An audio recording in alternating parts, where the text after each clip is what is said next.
Well, this video, I will be using this very inexpensive Japanese calligraphy ink.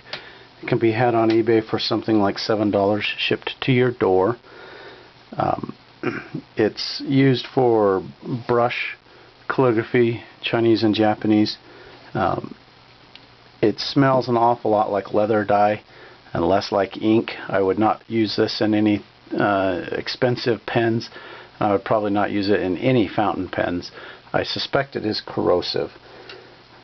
So therefore I suppose you would also not want to use it on any nibs that you had limited quantity on, but I have not had any ill effects from using it on these dip nibs. So tonight what I wanted to talk to you about was a frustration that I have with some of the dip pens, particularly those with relief or italic nibs. Usually if I have not used a pen for a while, the first dip is just fine. I get nice good lines, but after using the pen, sometimes even just after the first dip, what I get is a really messy pen and line. And now that I want it to do it, it's not doing it. Okay, there we go.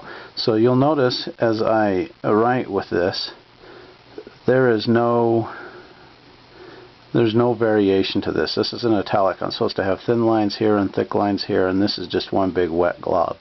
It is not working the way that it's supposed to work. So how does that happen? And what's causing it, maybe, is the question I should be asking. I just wiped that nib and we'll dip again. I think the problem essentially is this. Here, when I dip the pen, you'll notice that there's ink right to the very tip of the nib. And on this writing surface, there is on the top too, but on the surface that contacts the page, and that creates a gigantic capillary zone, not unlike a marker tip, to where it just sucks the ink out. And so the solution is to get rid of this ginormous capillary zone here. How do you do that? Well, being a fountain pen user, I know that sometimes when we are having flow issues, it's because something has got into the feed or the nib, an oil or something like that. And so I thought, well, maybe this could solve this problem. So what I have here is a simple birthday candle, and I'm going to just take it and rub ever so gently. Hope you can see that okay. I can't really see the screen. I've got the camera on a tripod between me here, but just ever so gently, maybe the bottom 1/8 of an inch or 1/16 of an inch is probably more realistic.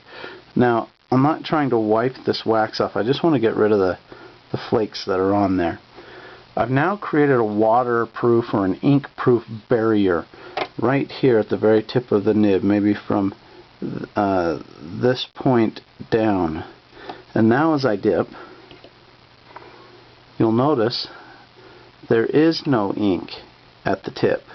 There is on the back side, even after sucking all that out. There is on the back side, but not on the side that contacts the page. And so I'm now able, usually with a little bit of startup hesitation, once you get it working, it works though. I'm now able to have my line variation like I'm supposed to have. I've got my flecks, and my thins are thin, and my thicks are thick, and I can dip this pen all day long and have that same result over and over again. Dip, nothing on the front. Dip, again, and again. I hope you can see that. Let me try to get some reflection there. And again.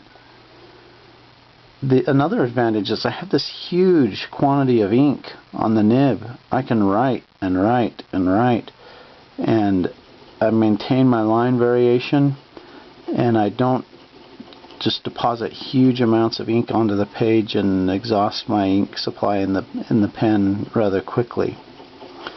So this has been a fantastic solution for me.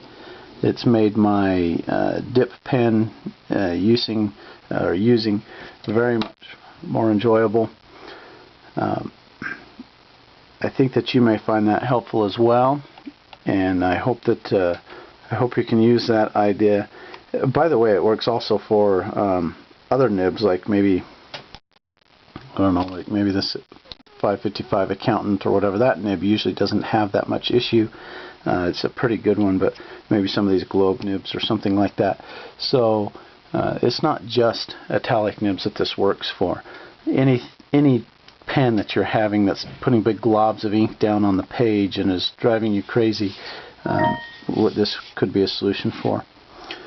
I also forgot to mention, I intended to in the beginning, the paper being used here is paper I highlighted in a previous video, the one on the Esterbrook relief nib. It's the Staples brand paper made with sugarcane. So if you want to find how to get that, go look at that other video.